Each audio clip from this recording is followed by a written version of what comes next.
guess we are live and yep, we are live. And if people have already tuned in, if they can tell me if they can hear us loud and clear, then we'll proceed with the live. Uh, but yeah, first of all, thanks Harsh In for joining me today. Always good to talk to oh, you. sure. A pleasure, Priyanka. Thanks a lot for having me over. No worries. So I think people have tuned in. There's definitely a 10 seconds lag, so Mm-hmm. it'll just take some time for us to get those responses. If people can just put in a comment that tells me that I'm live. Otherwise, one live, what happened is that we were just talking to each other and we weren't live, and we had to restart after 20 minutes. Oh, damn. So yeah, I don't want that to happen. Um, Mm-hmm. People are tuning in. Yeah, guys, can I get just one confirmation if I am audible or not? Then I'll I start think with you the. are. I No, I just am audible joined. to you. Yeah, no, Yeah. I just joined, the live from LinkedIn page. So, Okay. yeah, Okay. I could Cool. hear Cool. you. Cool. That's Mm. good. Okay. I think Samil has told that. Yeah, that I am audible. So I'll not waste Mm-hmm. more time and I'll just start with the proceedings. So thank you everyone who is tuned in. Today I have Harsh with me. We'll talk about basically building communities for sales and how communities have shaped SaaS and the industry in general. Plus, how is it beneficial for your personal brand, for your business itself, and so on and so forth. I'll let Harsh introduce himself. So go on, Harsh. Floor is yours. Sure. Thanks a lot, Priyanka, for having me. And wonderful to chat today. I'm really excited about this because, again, I've been passionate about building communities for the last 2.5 years, I would say. And this is the first time probably I'm talking publicly, about communities and how I built them and why they're crucial and things like that. And yeah, so hi everyone, this is Harshvardhan. I work in founder's office at a company called Storylane. We are into interactive demo space, and on the side, I build communities, which was very obvious. So yeah, That's great. Also, by the way, Storylane is a partner with Factors. I have to plug in Factors wherever I go. So yeah, that's sure, another obvious fair reason. enough. Yeah, Correct. So now let's move on to the proceedings. We'll speak about certain topics for the first 20-25 minutes. Then please do stay with us during that time, and then we'll take up all the questions you might have for Harsh or regarding sales, communities, whatever. So now let's start from the basics. Okay. When you talk about communities, people do not take it as something essential or like necessary, right? People think that we'll do it after a point of revenue, or when we reach a certain growth stage, right? What do you think of it, and why do you think business communities have had a significant role these days in business, in revenue, in growth, so on and so forth? Yeah. sure. No, very interesting question because when companies are at early stage, normally their focus is building a MVP, building a product uh, you know that's selling basically, getting that first customer, first 5 customers, first 10 customers, and that chase never stops. You go from 0 to 1, then 1 to 10, then 10 to 100. That race is there, but normally the business owners and founders have this mindset that uh, the term community or them having a community is the notion that they should follow at a much later stage, because that's not a priority right now. The priority right now is to build the product, to sell the product, to raise funding, to grow into more markets and all of that. And Hmm.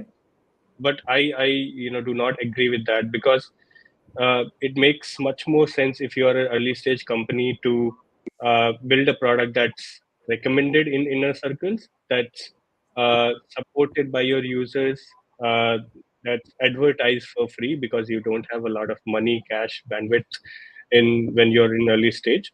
So I would say, if I was building, let's say, a B2B SaaS company in this environment, in this, market, I would be, focusing on community as my a go-to value creation space.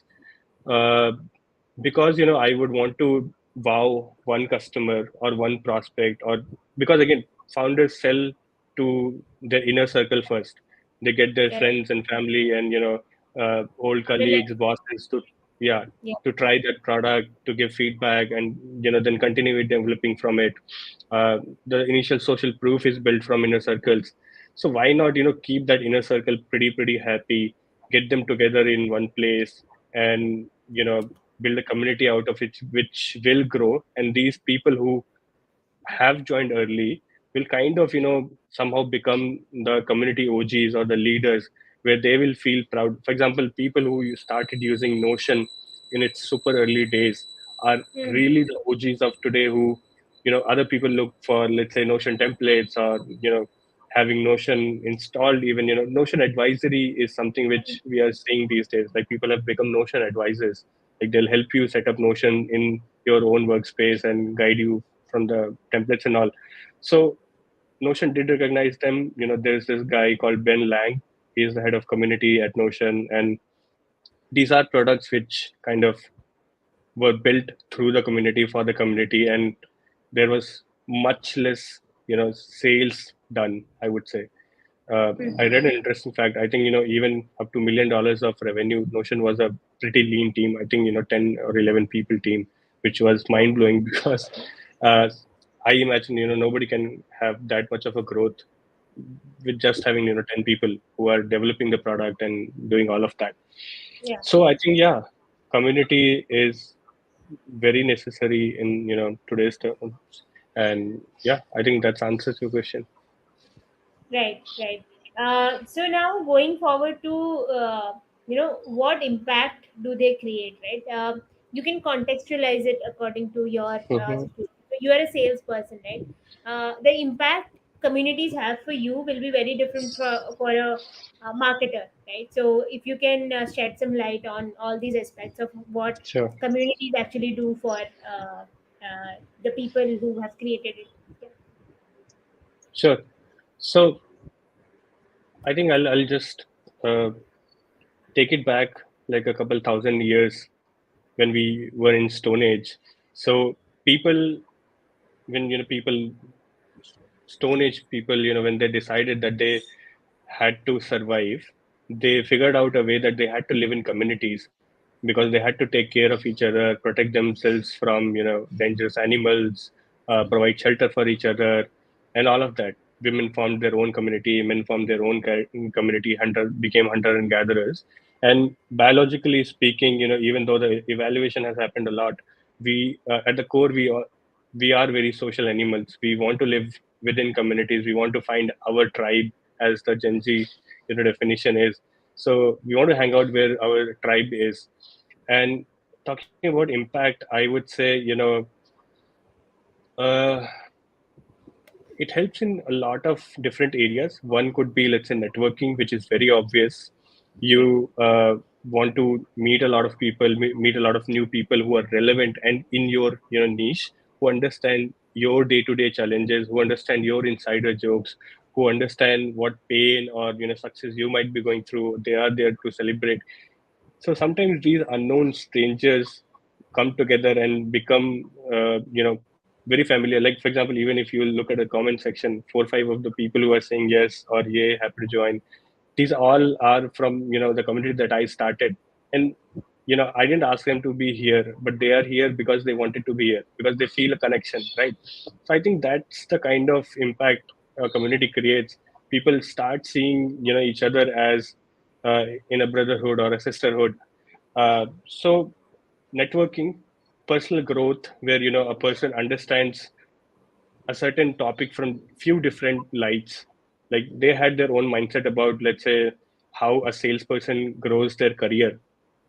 whether to Yeah. become an AE from an SDR, or to go into RevOps, or go into sales enablement, or do a complete shift and, let's say, go into marketing. they these were the thoughts and questions they were having in their own mind, and it was just driving them crazy. But having different people telling them their own stories, giving examples, or just warning them, so Hmm. that's something which helps along the way. So again, the personal growth, networking, uh, and then again, the byproducts are better job opportunities, and fun. People Yeah. rant a lot, people talk about different things, and sometimes they connect totally different on totally different topics. Like they might Hmm. connect on a conference, they might connect on a movie, they might connect on a meme that has been going around. And yeah, I think that's what makes us human. That's right. That's a very comprehensive answer. Actually, I thought you'll say something like, "Oh, it helps me sell better," but but no. Those are the byproducts. Yeah. Correct. But the actual and the bottom line impact is very human, right? And Hmm. mostly to build relationships that ultimately give you those collaterals, like better sales or Yeah. better networking and all of that. Right, right. Yeah, I would say relationships and sense of belongingness, because we Right. humans always crave this, that I want to be, let's say, I'm sure this must have happened with us also, that we want to be in the groups of popular kids back in school or college. So that Yeah. sense of belongingness we always wanted to crave, and feels good to be at a place where everyone is like you in a one way or another. So yeah. Yeah, like I like how the conversation is going, and probably you were the popular kid at school, so cool. You mentioned about finding where your tribe hangs out, right? Mhm. How do you find them? Like very naturally. How do you find your tribe? Sure. So, um, for example, when I started out in sales, I wanted to join communities where I could interact with other salespeople. I didn't know of any.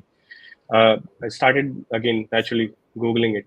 I started searching, are there any sales communities and things like that. I stumbled upon the first community, which is again very popular by Jared Robin, Rev Genius. Okay, I joined Rev Genius, and then I joined Sales Rebels, and then I joined HP, YCCL.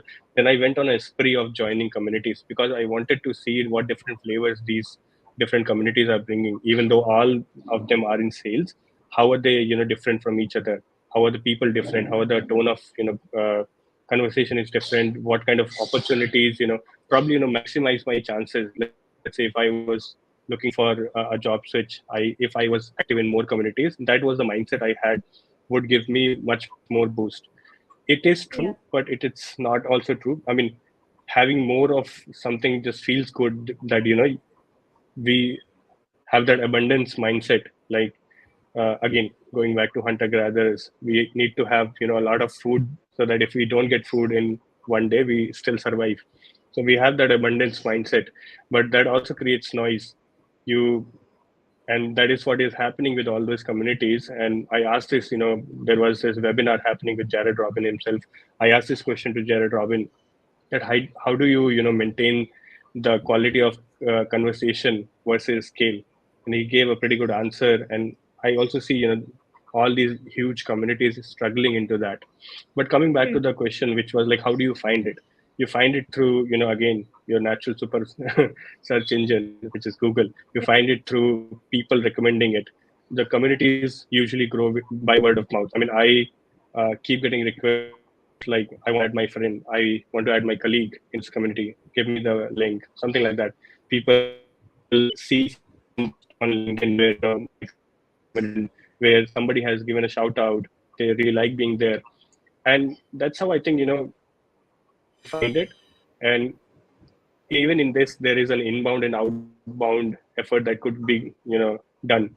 An outbound effort, again, quoting Jared Robin here, he in the early days used to email thousands of people personally to have them join the community. So probably that approach also takes care of you knowing that a community like this exists. Somebody will pop up in your inbox someday, so you'll know that this exists. But yeah, other than that, again, it's hard to find those communities until you know somebody from that circle, until you know somebody who has been there, or until you come across any infographics.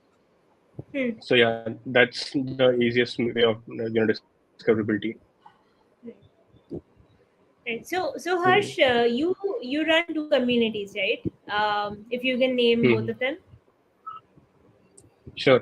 So we started one which was called Unfair Advantage. This was back in 2020, 2021. And this was just to cater to SDRs and account executives of B2B SaaS space. It's an Hmm. invite only underground community. We intentionally didn't want it to grow because we wanted to test things out. We wanted to understand if we bring a curated small group of people together. So there was no Hmm. LinkedIn page. I mean, still isn't, but a lot more people know about it because we kept started talking about it. There were brunches which were happening, where people used to come together in an offline space, but those was again for the community only. And then recently we started opening them up so that we can recruit more people. More people can get to know and get have their unfair advantage, as we say. Second one is, which we started recently. It's been like 6 to 8 months. It's called Sales 101. It's a Yeah. WhatsApp group, much more dynamic, open to B2B and B2C persona of sales as well. So all of them are welcome there. But again, we're mostly focused on hunter and gatherers rather than farmers. I mean, again, there is a segregation in sales. Hunter and gatherers are like SDRs and AEs, and farmers are, I'm just clearing Yeah. out for the audience. Farmers are like account managers and customer success managers. So we are more focused on hunter and gatherers because that's who we are. We understand that profession, that line of work, Yeah. and we want to Yeah. build a niche in that. Yeah. Yeah, that's great. That's great, I think. Now how can you create your own community, right? My point of asking this question was exactly this Hmm. point, where how do you create your own community? Sure. It might feel like I'm quoting Jared Robin a bit more, a bit lot, in this. But again, I think that webinar has left an impression on me and cleared few things. Again, the guy has a lot of experience in building communities. Yeah. He said something which I was doing, without even understanding that this is something which I should be doing. He said again, build minimum viable communities. So Hmm. MVC. Hmm. So if let's say you for example, somebody in the audience might be a salesperson who is working uh, in a company called, let's say, Scrut, or other Vanta, or companies who specialize in SOC 2 or security administration. So, and he or she wants to build out a community where he or she is interacting daily on a regular basis and getting value from these security leaders or CISOs, or people who look after all of these and would be buyers for them. Hmm. They should start small. They should start with, let's say, again, 3 people, 4 people. Tell them that you want to bring these people together. The agenda is to create value amongst themselves, because Yeah. there would be a gap. There would be even these leaders looking for other leaders to have suggestions, because again, you have to see it from their mindset. When you rise yourself up to the level of leaders and see what their challenges are, how they are functioning in day to day. I recently started seeing that these leaders also converse with a lot of fellow leaders, because they every day get new problems, and asking if somebody has solved them already helps. Asking if the industry is going in some particular trend helps. Asking things helps them make proactive decisions. So these leaders become better leaders for their own company if they are talking to other leaders. And Hmm. you know if you figured out that there is a gap, that that bridge is not happening smoothly, you reach out to 5 security leaders, tell them that you're going to bring into a small cute little WhatsApp group where they can talk to this and this so folks. You've also reached out to them, and you guys will have knowledge exchange and something like that.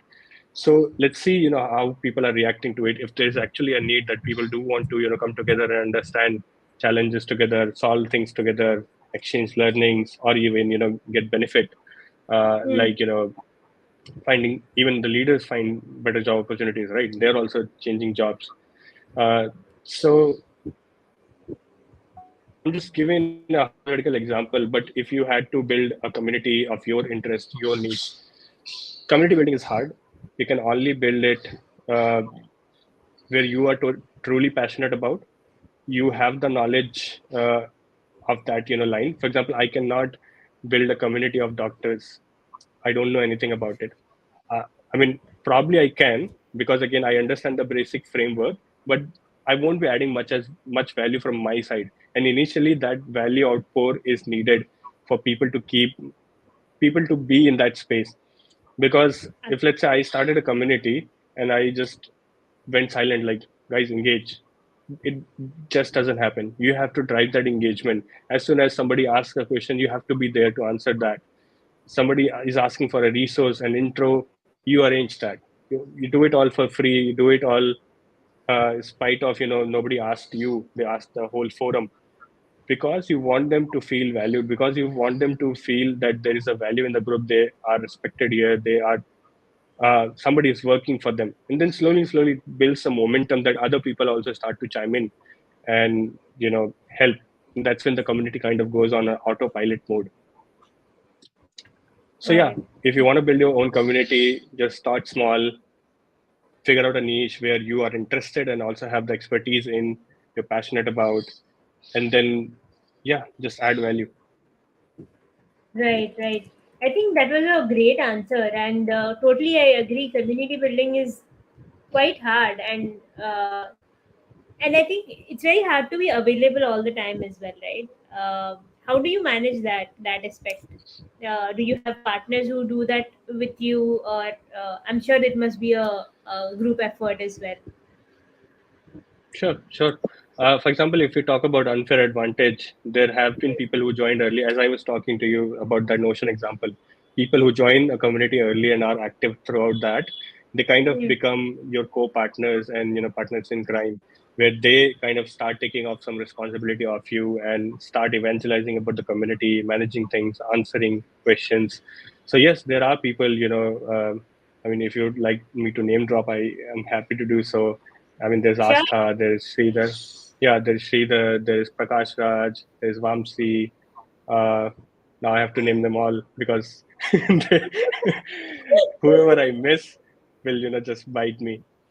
So there's Shinit, there's Sai Prakash, and there's Anish, and, a lot more people. Again, I'll name you personally. Don't kill me, please. So yeah, there are people who help you in all of that, and it has to come through their own personal motivation. It can't be monetary. I mean, it can't be monetary driven, because once you start that monetary driven relationship in the very beginning of the community, uh, there's not a relationship to it. There's not a human relationship to it. Sorry. Uh, as soon as the money stops, they lose interest. And Yeah. while building a community, it's not sure that you will bring money, because the money comes at a later stage. If you were to monetize the community, it will come at a later stage, not at the early stage. So early stage, you need people to believe in you. And, oh, you okay? Sridhar is popping up. Sridhar has responded with Yeah. a sparkle. Yeah. Yeah. Go ahead. Sorry, I had to bring that up. Yeah. Sure. So, yeah, I mean, initially it has to be people to people rather than, uh, any kind of benefit that they can get. So it should be, I mean, my whole motive was it would be fun. It would be fun to have, a few people together. We'll have fun. We'll laugh about things a lot. We'll share our internal jokes and we'll help each other, Yeah. because we all were figuring out a lot of things. We still are. But again, that has added a lot of advantage to understand how sales is working across different organizations, how sales leaders are, reacting to it, how the whole, let's say, again, we read all of this on LinkedIn that outbound is getting noisy. This is not working out. That is not working out. Here's my, 23-step framework. All of that gets internally dissected into these communities. It gets roasted. It gets, amplified. So that is where the whole fun is. Like, even a framework people will bring in, and out of the 23 steps, if the two steps are very illogical, they'll roast it out. And that's where we will know that, not to follow these specific two steps, because these just don't make sense.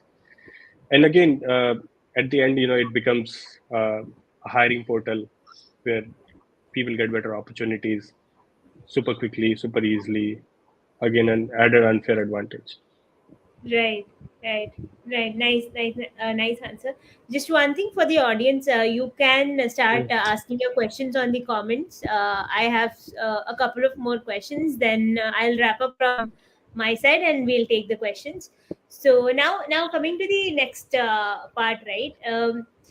When you say when you gave that sales example, right? I thought for sales people themselves, it's very important to be in a community which Mhm. with like-minded people. So last live I talked to Dave, right? Mm. And and he constantly said that rejections is like 90% sales. So, and that is at best. If you don't get 95% rejections all the time. So having people who Mm. are in your headspace and they know how sales works and they know that it's not normal to have these sort of days or weeks together where you don't get leads or your demos don't convert, especially for these times, for salespeople specifically. Something like Mhm. your community is great. And if you guys are in the audience planning to join Harsh's community, DM him after the live. Yeah, so now, one question from my side was, you talked about invisible communities, right? While we were Mm. speaking yesterday, can you like tell me what is your idea of it and expand on that? Sure. So when people hear a word community, it usually rings a bell. I mean, in business sense, if you hear of a community, so it will feel like somebody is creating a Discord server, somebody is creating a WhatsApp group, somebody is creating a Slack channel, whatever, they're bringing them into a Space. digital channel where, yeah, digital space where they all can be under one umbrella. But that's not the case with each and every community. Hmm. Sometimes the communities exist, they're just not into one place. Hmm. So what that means is people, let's say, for example, have a product that they like so much, and that product, I mean, that brand or the company didn't really, care about creating a community, or they didn't themselves, put efforts. But the people really love it. People have questions about, learning that tool, better, or if they want to exchange what they have built as a, as a way to get compliments, as a way to, understand if they were on the right track, or as a way to, understand gaps while they are using a certain specific tool. So this invisible community gets built and it's spread across forums. It might be in your LinkedIn comment box. It might be in your LinkedIn DMs. It might be on a article that has been written on some forum, and somebody signed up there and asked a question and somebody replied. It might be your inner circle where your customers are hanging out. For example, I didn't mean in a circle where you have manifested that, but let's say, for example, if you and I use the same tool and we meet in a conference which is totally organized by somebody else, some other Hmm. brand, but we end up talking about that specific tool that we both use, and we start discussing challenges, we start discussing how it has been helpful and all of that, or we have share our excitement. Hmm. So that's what I'm talking about. That's an invisible community that that brand has created. And Hmm. if there are smart people in that brand, that they realize that there is an invisible community that exists, they Hmm. normally what do is they pull out a sponge and soak it up. They Yeah. create a space for them to bring in there. They incentivize them, they reward them, they feature them as the leaders, as the OGs of those products. And that kind of reward system works pretty well, because people who were doing all the things for your brand without even getting anything, when they get something out of it, it's a feeling which is unparalleled. So Yeah. I think, yeah, that's what invisible community means. Right, right. Good answer. And I think that this was like quite eye opening for me. Even like me, right? Even though I don't have a community for myself, I look at my Hmm. LinkedIn as a community, right? I know there are Hmm. bunch of people who constantly engage with me. I can DM them anytime. I can call them for a live anytime, Hmm. and one of them is you. So, yeah, that's that's actually heartening to see that I didn't consciously create that community, but it's there. It's Hmm. just I know it's Hmm. there, even though it's a platform. So yeah, Yeah, yeah. I think Gagan has a comment which I can't see on the comment section, so I'm just reading it out from my phone, LinkedIn. sure, sure. What was the most challenging part and the most exciting part when you started building communities?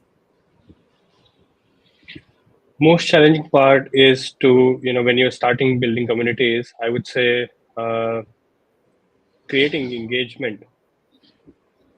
Because, Hmm.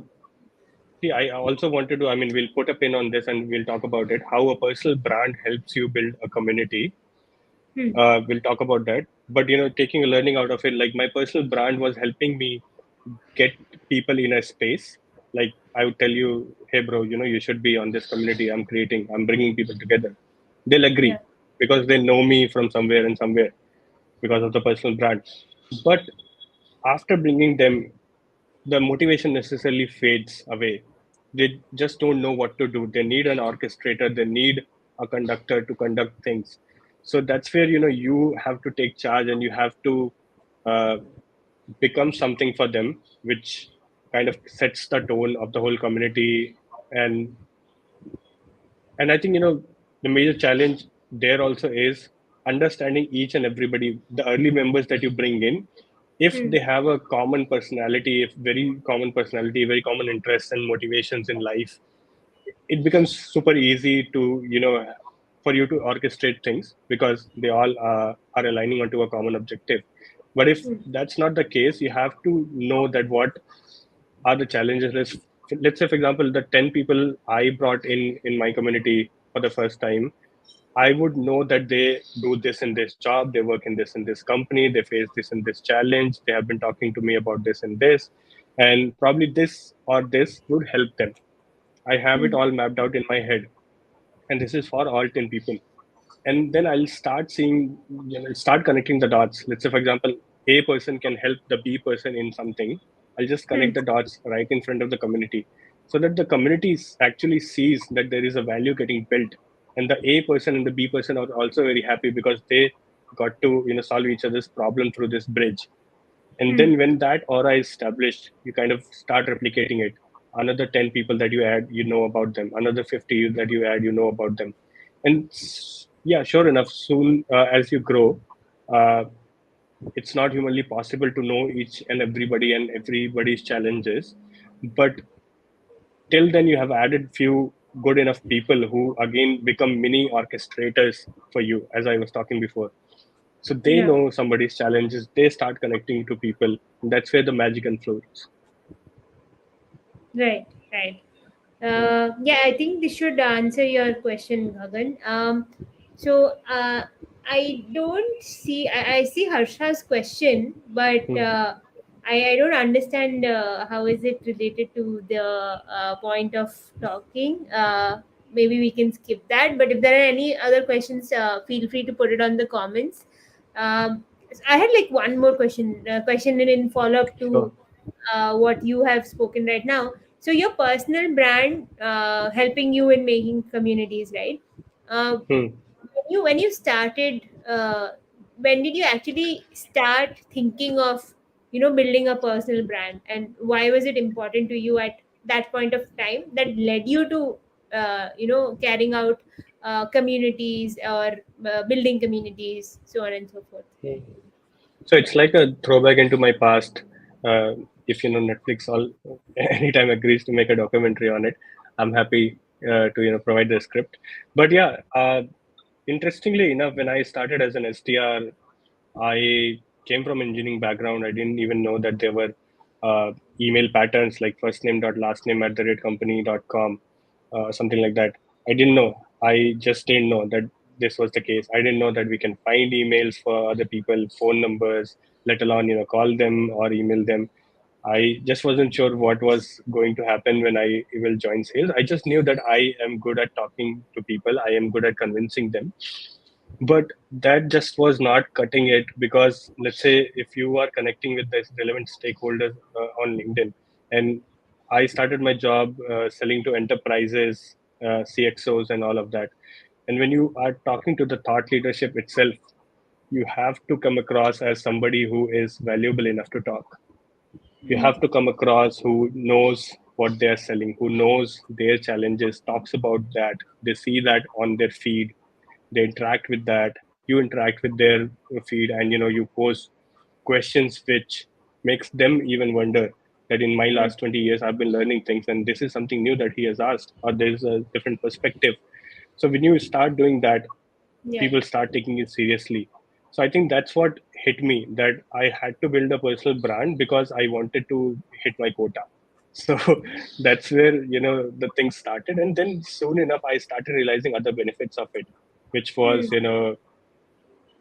like all my job opportunities have been inbound. All the jobs that I've worked in have been inbound. People or founders or SVPs reaching out that Yeah. we want to hire you. Would you want to work with us? Something like that. So Mm. it just reduces a lot. I mean, again, everyone in the comments hating me for this, it's the real truth. Just appreciate the honesty. If you have a personal brand, things become pretty easy for you. Not saying things haven't been hard, but again, not as hard as somebody who didn't have a personal brand and was facing the same difficulties as I was. So that personal brand kind of gels it up. People, again, there's a sense of like, I know you. So that sense, like for example, if Shah Rukh Khan comes knocking at your door and asks for your bike, you'll probably give it. Very stupid analogy, but again, you're like, I know Shah Rukh. You never talked to him. You never even he's never been to your hometown, whatever.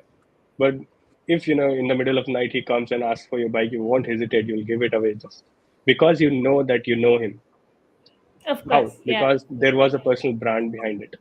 So yeah, I think coming back to the question, the personal brand did help in building community, where I was asking people to come together under one umbrella, and they agreed because they Mm. believed that again, I know you keep doing some interesting things, and if you are taking this initiative, it must be something good.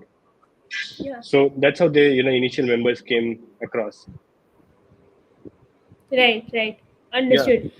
Yeah. Mm. Yeah. Sorry, you were saying something. Yeah, I think I remember that you also asked why did you feel the need, and I think I answered it because Hmm. I saw there were very unfair advantages to building a personal brand, and yeah, that's why the motivation. That's nice. Actually, whoever has started off with sales, right? I mean, now I'm doing marketing, but when I Mm-hmm. was doing sales at Factors, the only reason we started writing on LinkedIn or being socially active, so at least on social media, was precisely because we wanted to know, we wanted to connect with our prospects for sure, but we also wanted our prospects to know that we are real people and not like email IDs, which are like which are throwing them hundreds of cold emails and they don't have a face to themselves. So that is, I think, the basic of building a personal brand, right? You have to let the other person know that you exist in real and you have some value to add, and you're not just a email ID who's bombarding their email address with 500 cold emails per day. So yeah, that was a great answer, Harsh. Sridhar is I asking, want to, yeah, yeah, I want to what take up life, that. yeah, yeah, what life experiences have oriented you to be so people friendly and willing to share, educate, and help others? Good question. Sure, I'll make this philosophical and psychological because that's how it has become. Uh, so growing up, you were saying I must have been the popular kid. It was completely opposite. I wasn't the popular kid. People just didn't want me in their group. It was something like that. People were bullying on that, and I so badly wanted to be with them. Badly wanted to go park with them, play with them, or hear their insider jokes, or get compliments from them. So it created a void in me. I think that again, it could have gone good, and bad both. I could have become a serial killer, or become this person who I am right now. Uh, was that if you don't, as the Chamat Palit, I'm just murdering his name, but Chamat from Social Capital. So Yeah. Chamat says, if they don't let you sit on their table, get the money, create another bigger table, and get your people around that table. So I think that was something, something of that sorts, came inside from me, and I started thinking, that if they are not letting me get into their groups, I'll find my own people. As I said, finding your own tribe. I'll find who has the same challenges as me. I find the same people who have been rejected from these forums and they're not being invited there. I'll tell them to come here and we'll create that value for ourselves, and we will be, somebody who they will look after it. So this happened way back in school and college, and it was not like somebody kicked me out of Rev Genius, so I created this community. But to answer Sridhar's question, to be people friendly and willing to share, educate, was coming from my own personal challenges, that I was unable to find those mentors, I was unable to find those resources, and I think if people are where I was back 3 years ago.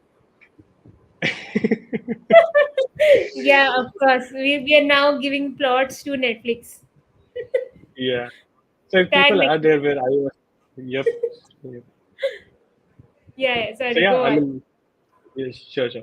So if people are there, where I was 3 years ago, and I can, even add a bit to that, I would love to do that. So that's where Mm. it became. And again, I'm very selfish in some ways also, that because I get so much fun and excitement from talking to people, and it's a loop. I get fun, so I talk a lot. Again, I talk a lot, so I get more fun.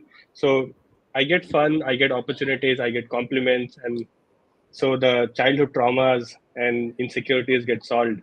So, not the answer you might have been expecting, Sridhar, but this is the reality. I am so people friendly and willing to share because I have childhood insecurities. That's great, Harsh. That was really heartening to listen to. People usually turn the other way around, and not the serial killer way. I'm not saying that. I'm saying that they become more unsocial, right? But and then and circumstances can be different for people, but it's good how you channeled that energy into creating communities, giving knowledge for free, right? It's quite heartening to listen to.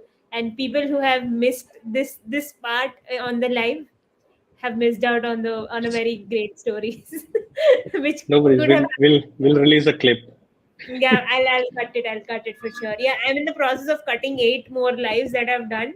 After that, I'll Hmm. come to come to this. Yeah, Anmol is saying Raman Raghav 2.0. Yeah, he has his. Yeah, I don't know if you guys have watched Raman Raghav, but this is a good analogy. Hmm. Cool. I don't see any more questions on the comment box, but I'll still check on my phone because Mhm. LinkedIn is throwing some issues at the website part. So, I think everybody who has been with us for the last 44 minutes, I'm truly grateful. And I don't expect you to be here any much longer. But yeah, if yeah, you are, again, pretty grateful. yeah, I think yeah, most of there are no more questions though. So maybe we Mhm. can wrap it up. So yeah, thank you everyone who joined us today. It was a great session. It turned out to be more philosophical than sassy, I would say. Hmm. So yeah, Yeah, I mean, again, yeah. if you understand the human part of it, business is a byproduct. Oh, you should like have I it on should, your I should yeah, LinkedIn. get it printed, wear it on t-shirt. US East Yeah, is open for business. Okay, so dropping off. cool, Okay, Sridhar. bye. Yeah, cool. I think we can wrap up. Thank you, Harsh, for joining. Thank you for your insights. Your story is great. You building communities is something that I really appreciate, and I don't think I have the energy or the internal will to do that on a consistent basis that you do. So yeah, mad respect for you. So thank you It's everyone okay. who joined. Yeah, yeah. I, Sorry, go I ahead. I can't do this. I can't do this in a consistent life. So yeah, we each have our own battles. So yeah, it's okay. Thanks. Thank you for saying this. This Yeah, actually, good yeah. validation for me. So I'll take off now, and thank you everyone who joined. Thank you, Harsh. I'll meet you all on the next live. Thank you. Bye. Sure. Bye bye.